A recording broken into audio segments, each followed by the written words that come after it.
Bonjour et bienvenue dans ce nouvel épisode de Ce jour-là. Aujourd'hui, on va parler d'une affaire qui a marqué l'histoire récente en France, une histoire qui a secoué le pays et a fait prendre conscience des violences policières. C'est l'affaire Malik Oussekine. En 1986 à Paris, un jeune étudiant de 22 ans d'origine algérienne perd la vie lors d'une manifestation alors qu'il n'avait pas pris part à la contestation. Mais cette histoire, ce n'est pas juste une tragédie. C'est un symbole des tensions sociales, de la lutte pour la justice et de la question malheureusement toujours d'actualité, des violences policières. On est en 1986, c'est la première cohabitation en France. François Mitterrand est président et Jacques Chirac est Premier ministre après la défaite du Parti socialiste aux élections législatives du mois de mars. L'année est marquée par des réformes impopulaires, dont cette fameuse loi Devaquet, qui a pour but de réformer les universités françaises. Beaucoup d'étudiants la voient comme une façon de rendre l'entrée à l'université plus difficile et d'augmenter les frais de scolarité. Du coup, elle déclenche une énorme vague de contestation dans tout le pays. Des milliers d'étudiants sont dans les rues pour exprimer leur mécontentement. La police est partout et l'atmosphère est tendue. Sur l'esplanade des Invalides, les premiers incidents ont éclaté vers 20h. Simple bousculade au départ qui se sont vite transformées en échauffourées. Jets de pierre et de canettes de bière côté manifestants, réplique immédiate des gendarmes mobiles avec des grenades lacrymogènes. 2 blessés graves chez les étudiants, une cinquantaine de blessés du côté des forces de l'ordre. Des incidents apparemment provoqués par des éléments incontrôlés. À plusieurs reprises, les forces de l'ordre ont chargé les manifestants pour les écarter de l'Assemblée nationale. À 22h, de nombreux renforts de gendarmes mobiles sont arrivés sur l'esplanade des Invalides. On ne connaît pas encore le nombre d'interpellations effectuées, mais en tout cas, à l'heure qu'il est, les étudiants se sont déployés vers le quartier latin et ils ont bien l'intention de poursuivre leur manifestation durant une bonne partie de la nuit. C'est dans ce climat explosif que le destin de Malik Oussekine va changer. Malik Oussekine est né en 1964 à Versailles, dans une famille algérienne arrivée une quinzaine d'années plus tôt en France. C'est un étudiant à l'école supérieure de profession immobilière de Paris. Ses amis et sa famille le décrivent comme un garçon calme, studieux, absolument pas impliqué dans les mouvements contestataires. Mais ce soir-là, malgré lui, il se retrouve pris dans la violence des événements. Cette nuit du 5 au 6 décembre 1986, Paris est en ébullition. Les manifs étudiantes sont violemment réprimées par la police et l'université de la Sorbonne dans le quartier latin est occupée par des étudiants. Les CRS reçoivent alors l'ordre de sortir tous les étudiants de l'établissement, ce qu'ils font en quelques minutes. Pendant ce temps, Malik Oussekine, qui sort d'un club de jazz et qui rentre chez lui tranquillement, se retrouve plongé dans cette ambiance électrique. Il va alors rencontrer une brigade de police appelée les voltigeurs. C'est une brigade spécialisée à moto, armée de bâtons, qui a pour ordre de nettoyer les rues de ces étudiants récalcitrants. Et c'est là que tout bascule. Alors que Malik trouve refuge dans un immeuble au 20 rue Monsieur le Prince, 2 policiers du peloton des voltigeurs le repèrent. Ils le poursuivent dans l'immeuble et le frappent violemment. Malik, qui a déjà des soucis de santé, il souffrait d'une insuffisance rénale et était sous dialyse, se fait frapper à coups de pied et de bâton dans une violence inouïe. Un habitant de l'immeuble essaie de lui venir en secours, il se fera lui aussi frapper par les policiers. Le SAMU arrive une dizaine de minutes plus tard et conduit Malik à l'hôpital Cochin. Mais en réalité, il est déjà trop tard. Son transfert n'a pour but que d'éviter de nouvelles tensions. Malik est mort dans le hall de l'immeuble, il n'avait que 22 ans. Cette mort brutale déclenche une énorme vague d'indignation partout en France. Un étudiant de 22 ans, Malik Oussekine, matraqué par des policiers la nuit dernière dans le quartier latin à Paris, décède d'un arrêt cardiaque. Manifestation cet après-midi à sa mémoire. Tension... La presse s'empare de l'affaire et les témoignages affluent, mettant en lumière la violence policière. Ils se sont précipités sur, je crois qu'il s'appelait Malik, et l'ont roué de coups, matraque et coups de pied. Et moi j'ai reçu quelques coups de matraque sur la tête.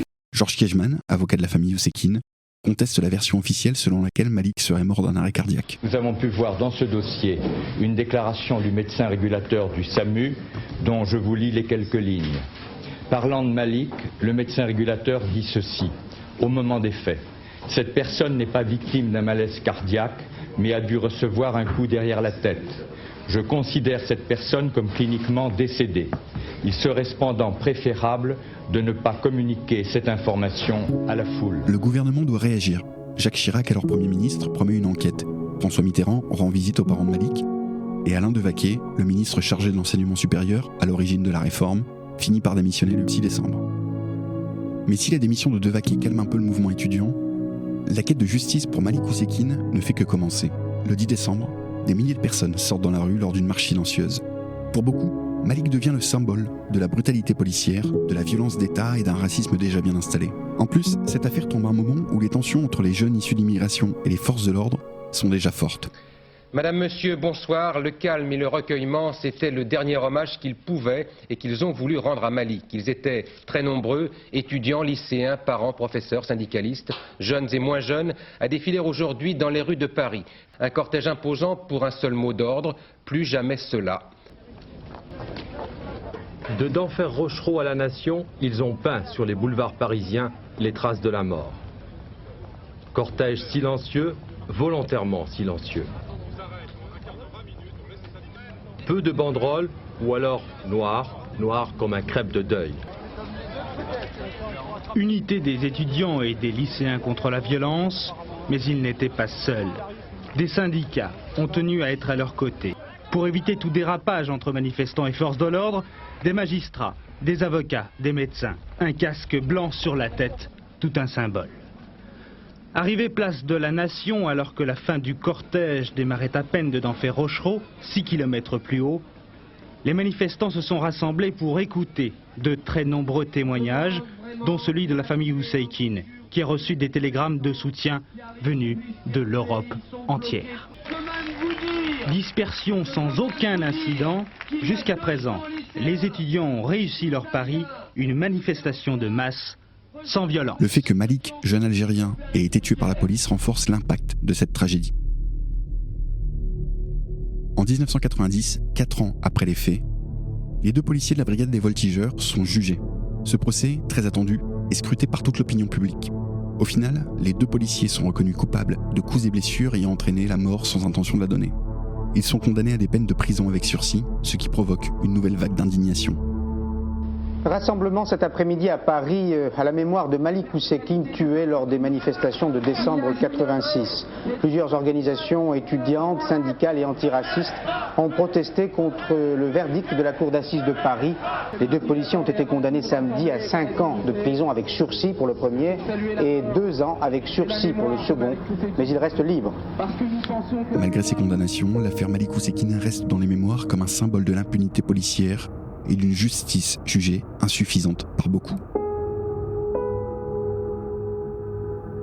En 2006, 20 ans après les faits, une plaque commémorative est dévoilée par le maire de Paris de l'époque, Bertrand Delanoë. Au 20 rue Monsieur le Prince, il y est inscrit « Malik Oussekine, frappé à mort lors des manifestations du 6 décembre 86 ».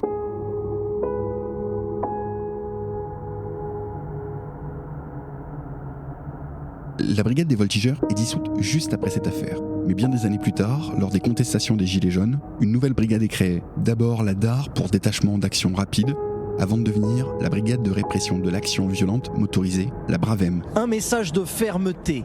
Quelques jours après les manifestations, l'IGPN l'assure, les accusations autour de la Bravem sont prises très au sérieux. Des enquêtes qui font suite à des témoignages, mais aussi à des enregistrements. Plusieurs enquêtes ont été ouvertes la semaine dernière, notamment en marge des manifestations contre la réforme des retraites. À chaque nouvelle affaire de violence policière, ce drame revient sur le devant de la scène, rappelant que les questions soulevées en 86 sont encore d'actualité. En 2022, une série intitulée Oussekine, disponible sur Disney+, a vu le jour, retraçant l'histoire de Malik et mettant en lumière les injustices de cette affaire. Preuve que des décennies plus tard, Malik Oussekine reste un symbole fort dans la mémoire collective française.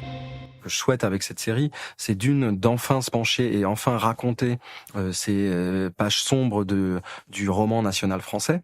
Antoine Chevrelier, réalisateur de Oussekine pour Télé 7 jours.